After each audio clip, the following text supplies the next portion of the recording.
magluluto ako ng ramen. Magluluto ako ng ramen si nanay. Kasi busy sa work, ayaw bumaba.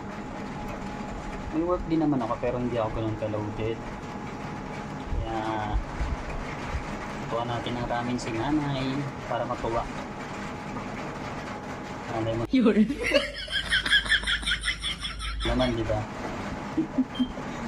Alam na. Ito.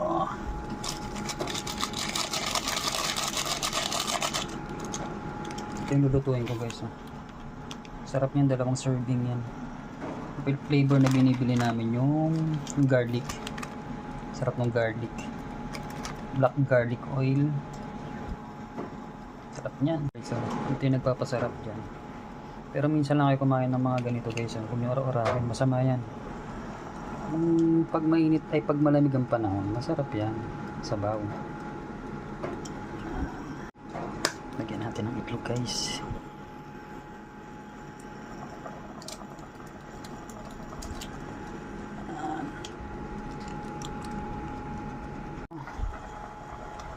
Sarap yan. Napakalasa niyan, guys. Ito yung nagpapalasa talaga dyan. Kasagarin natin. Uy, luto na. Yan, lagyan natin sa bowl. Ito tayo. Yan. Aray ko. Tumalsik. Naluto masyado yung itlog. Lagyan natin ito. 1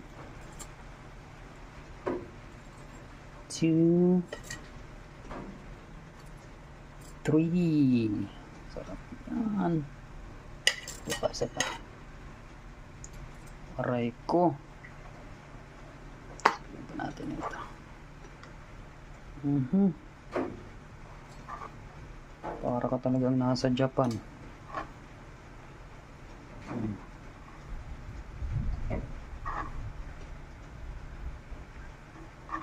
Pa natin ang ano yan. Crispy seaweeds. Para talagang ganap na ganap. Yan o. Yan o. Aray ko, ganap na ganap talaga. Tatlo para I love you. Oh.